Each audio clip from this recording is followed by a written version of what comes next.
Kamu saat ini sedang terjebak dalam dilema hidupmu.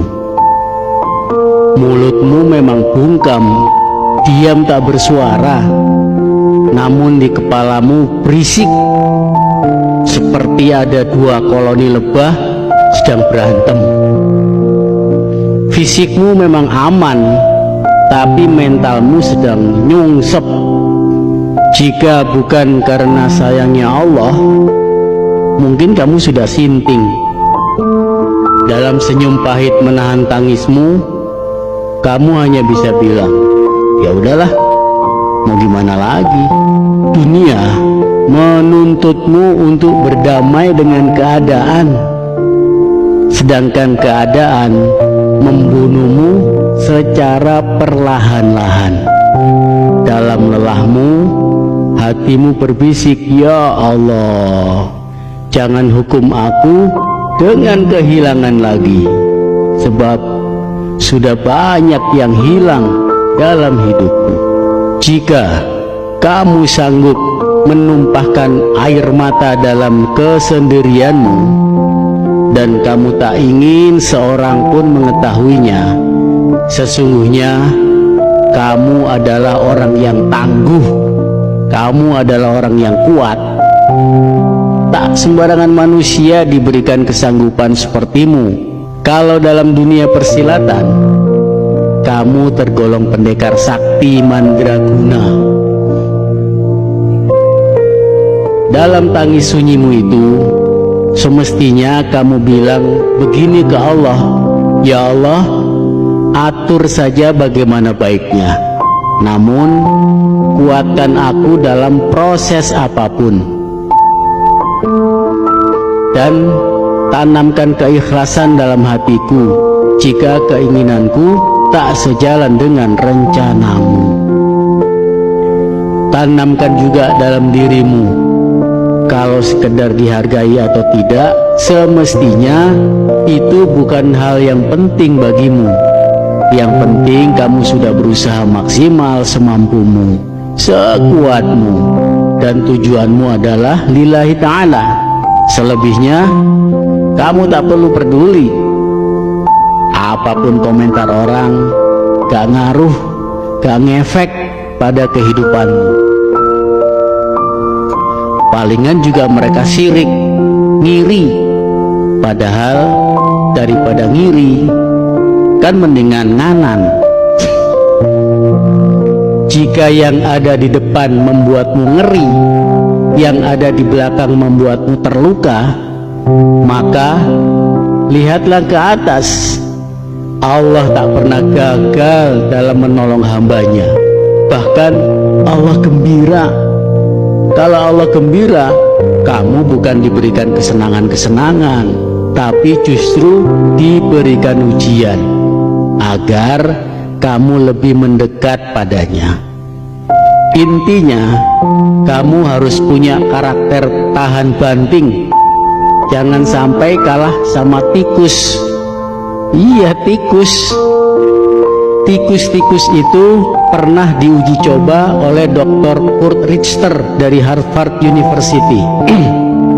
Tikus-tikus itu diletakkan di dalam kolam untuk menguji seberapa lama mereka bisa bertahan di air.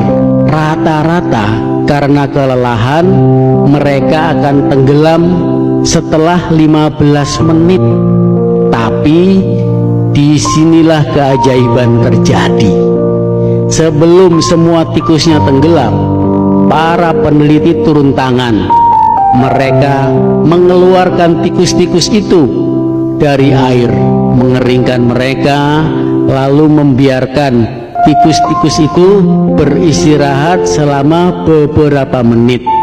Kemudian menempatkan kembali ke kolam untuk babak kedua. Kira-kira menurutmu para tikus itu bisa tahan berapa lama? Tikus-tikus yang sudah diambang kelelahan bertahan pada upaya kedua mereka. Mungkin kamu menebak paling lama bertahan 15 menit atau palingan juga 10. Bahkan mereka hanya bisa bertahan hanya 5 menit karena kelelahan. Tapi kamu salah. Mereka mampu bertahan selama 60 jam secara menakjubkan.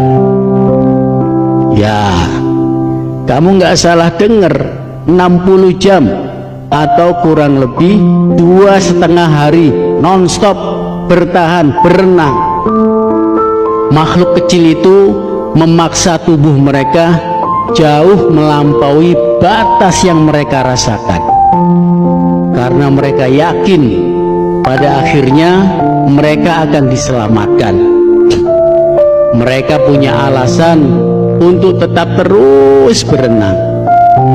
Jika alasan yang kuat sanggup membuat tikus yang kelelahan untuk berenang selama 60 jam, apa alasan yang kuat bagi dirimu untuk berjuang? Kenapa kamu ada di dunia ini? Apa alasanmu? Ingatlah, pada saat-saat terberat dalam hidupmu yang penuh derita dan air mata, mungkin kamu sudah ingin menyerah, tenggelam dalam keputusasaan. Maka jika begitu, ingatlah kisah tikus yang menginspirasi itu. Yakinkan pada dirimu, pada mimpimu, dan kemampuanmu untuk mengatasi berbagai rintangan. Tak peduli seberapa lelahmu, tetaplah berjuang, jangan menyerah. Tekad dan keyakinan dirimu dapat membawamu pada kebaikan lebih jauh lagi, bahkan lebih jauh dari yang pernah kamu bayangkan. Semoga Allah Subhanahu wa Ta'ala membersamaimu, menguatkan hati dan mentalmu hingga masuk ke dalam surganya. Wallahu a'lam bishawab. Assalamualaikum.